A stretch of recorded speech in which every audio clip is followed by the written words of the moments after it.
तो exercise 3D के question number 2 तक कंप्लीट हो चुके हैं। आज की क्लास में क्वेश्चन नंबर 3 से स्टार्ट करेंगे। तो क्वेश्चन नंबर 3 में find the value of each of the following using various properties. इसकी वैल्यू फाइंड करनी है। फर्स्ट पार्ट है जैसे 647 इंटू 13 प्लस 647 इंटू 7, इसकी वैल्यू फाइंड करनी है कि इसको सॉल्व करने पर कितना आएगा, ये फाइंड करना है। और प्रॉपर्टीज का यूज करके करना है। तो यहां पर अगर हम देखें कि वैसे अगर सिंपल वे में करना हो तो हम क्या है 647 और 13 का मल्टीप्लाई कर लें, और इधर 647 और 7 का मल्टीप्लाई कर लें, फिर दोनों को ऐड कर दें तो आ जाएगा। ये सिंपल वे है। लेकिन प्रॉपर्टी का यूज करके, प्रॉपर्टी क्यों होती है कि जिससे कैलकुलेशन को इजी बनाने के लिए, तो यहां पर क्या है 642 टर्म्स है। यहां पर इस एक फर्स्ट टर्म ये है, सेकंड टर्म ये है, 2 टर्म्स है। दोनों में कोई चीज कॉमन है, तो ये कौन सी प्रॉपर्टी यूज होगी यहां पर, डिस्ट्रीब्यूटिव प्रॉपर्टी। तो डिस्ट्रीब्यूटिव प्रॉपर्टी में होता क्या है कि सपोज करिए कि 3 नंबर्स हैं, a multiply in bracket b plus c, इस तरह से दिया है, या a multiply b minus c, दोनों यूज कर सकते हैं, या प्लस का यूज कर सकते हैं या माइनस का यूज कर सकते हैं यहां पर। तो a का मल्टीप्लाई b में भी होता है, जब इसको हम एक्सपेंड करते हैं तो a का मल्टीप्लाई b के साथ में, और प्लस है तो a का मल्टीप्लाई c के साथ में। मीन्स ये एक्सपेंडेड फॉर्म है, a multiply b plus a multiply c। तो इसमें a देखिए कॉमन है, तो ये कॉमन लिया गया सपोज करिए, तो इनटू इस फर्स्ट टर्म में क्या बचा b, सेकंड टर्म में c बचा तो b प्लस c। तो ये पूरी कहलाती है डिस्ट्रीब्यूटिव प्रॉपर्टी। तो ये एक्सपेंडेड फॉर्म है। तो यहां पर एक्सपेंडेड फॉर्म में रिटर्न है, तो इसको हम क्या करें, दोनों टर्म में, बोथ टर्म में हमें क्या देखना है कि 647 कॉमन है, तो इसको हमने कॉमन ले लिया। 647 इंटू ब्रैकेट में क्या बचेगा, तो देखिए जो कॉमन आ गया, इसके बाद फर्स्ट टर्म में क्या बच रहा है, 13 बच रहा है, प्लस के बाद सेकंड टर्म है, तो सेकंड टर्म में 647 कॉमन है, तो क्या बच रहा है 7, इक्वल हो जाएगा 647 इंटू 13 और 7 को प्लस कर ले, माने ब्रैकेट को पहले सॉल्व कर ले, तो 13 और 7 को प्लस करेंगे 20 आ जाएगा। अब इसको मल्टीप्लाई कर देते हैं, देखिए 2 से मल्टीप्लाई करने पर क्या आ जाएगा, 2 7 जा 14 की 4 कैरी 1, 2 4 जा 8 1 9, और 2 6 जा 12, और 1 0 तो 1 0 लगा दिया, मीन्स आ गया 12,940। तो ये आपका इजी हो गया, माने कैलकुलेशन कैसा रहा, इजी रहा, ये आंसर निकल आया।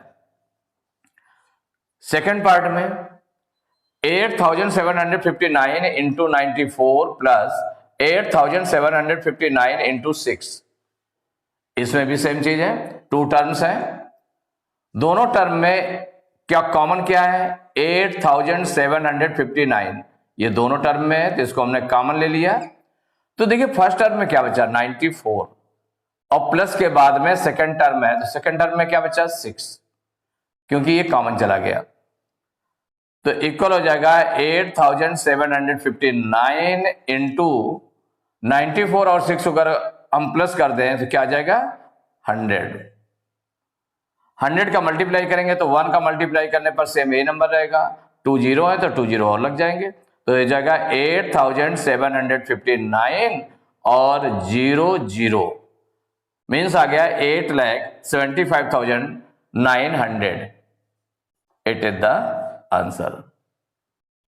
थर्ड पार्ट 7,459 इंटू 999 प्लस 7,459, तो इसमें देखिए 2 टर्म्स है, एक टर्म तो ये हो गया आपका, सेकेंड टर्म में केवल 7,459।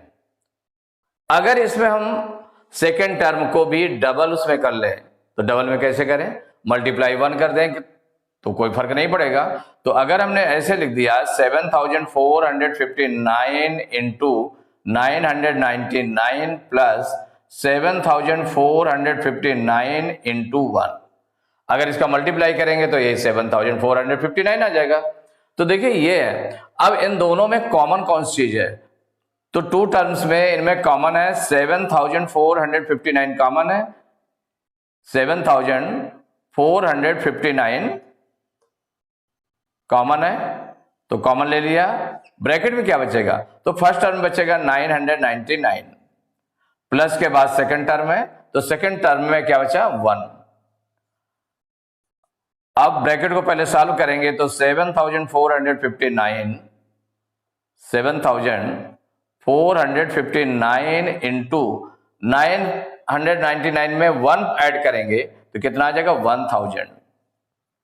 देखिए 1000 का मल्टीप्लाई करेंगे तो 1 का मल्टीप्लाई करने पर इससे ये नंबर आ जाएगा 7459 आ गया, और 30 है, 30 आपने लगा दिया, आ गया आंसर, सॉल्व हो गया। तो ये हो गया 74,59,000। देखिए फोर्थ पार्ट में 9870 इंटू 561 माइनस 9870 इंटू 461। तो इन दोनों टर्म में आप देखें कि ये माइनस के द्वारा टू टर्म्स बन रहे हैं। तो इसमें जैसे कि ये सपोज करिए कि distributive property of multiplication over addition है, तो उसमें क्या है, distributive property of multiplication over subtraction, माने सब्ट्रैक्शन के उसमें है।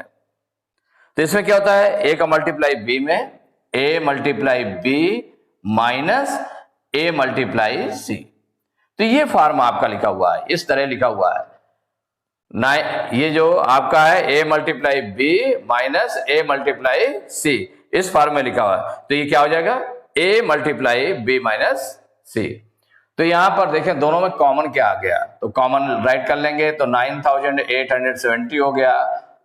अंदर क्या बचेगा ब्रैकेट में, तो फर्स्ट टर्म बचेगा 561, और यहां पर जो सेकंड टर्म है माइनस से स्टार्ट है, तो माइनस इसमें ये कॉमन आ गया 9870, तो क्या बचा 461 इक्वल हो जाएगा 9870 मल्टीप्लाई 561 में 461 को माइनस करेंगे तो कितना आ जाएगा 100।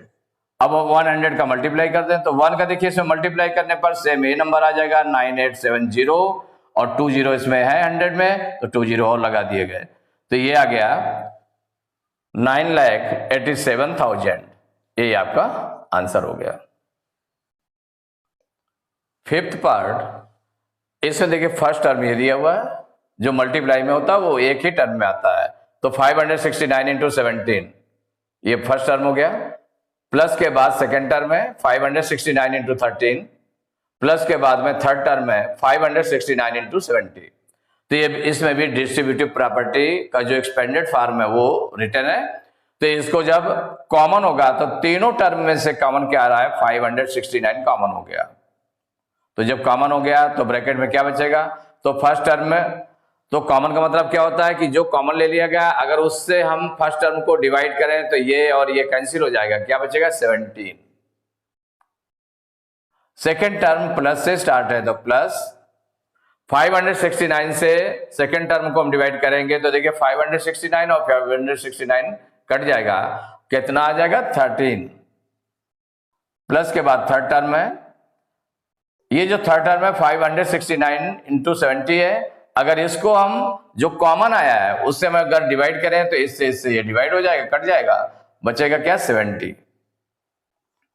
अब ब्रैकेट को पहले सॉल्व कर लें तो 569 इंटू देखिए 7 3 10 की 0 कैरी 1 1 1 2 1 3 7 10 100 आ गया। अब 100 का मल्टीप्लाई करेंगे तो 1 का मल्टीप्लाई करने पर सेम ये नंबर आ जाएगा 569 आ जाएगा, इसमें 20 है 20 लगा दिया, तो ये आ गया 56,900, यही आंसर हो गया। सिक्स पार्ट है आपका 16,825 इंटू 16,825 माइनस 16,825 इंटू 6,825। तो इन दोनों में टू टर्म्स हैं, इनमें देखिए 16,825 कॉमन है, दोनों में कॉमन है, तो आपका क्या हो जाएगा 16,825 एज ए कॉमन ले लिया, तो अंदर देखिए क्या बचेगा, तो इससे ये कैंसिल हो जाएगा और ये बचेगा आपका 16,825, ये बच जाएगा। माइनस के बाद सेकंड टर्म है तो माइनस लगा दिया आपने। इससे देखो इसको डिवाइड करेंगे अगर सेकंड टर्म को, तो 16,825 से 16,825 कट जाएगा, क्या बचेगा 6,825 इक्वल हो गया 16,825 इंटू, अब इससे इसको माइनस कर लेते हैं, तो 16,825 से माइनस कर दें 6,825 को, तो देखिए माइनस करने पर क्या होगा, 5 में 5 माइनस करेंगे 0, 2 में 2 माइनस किया 0, 8 में 8 माइनस किया 0, 6 में 6 माइनस किया 0, 1, तो ये आ गया 10,000। कितना हो गया 10,000। अब मल्टीप्लाई करेंगे तो 1 का मल्टीप्लाई करने पर सेम ये नंबर आएगा 16825, और 0 कितना है काउंट कर लें, 4 0 है तो 4 0 लगा दिया, तो ये आपका आंसर हो गया। तो एक्सरसाइज 3rd D के क्वेश्चन नंबर 3 तक कंप्लीट हो चुके हैं। नेक्स्ट क्लास में क्वेश्चन नंबर 4 से स्टार्ट करेंगे।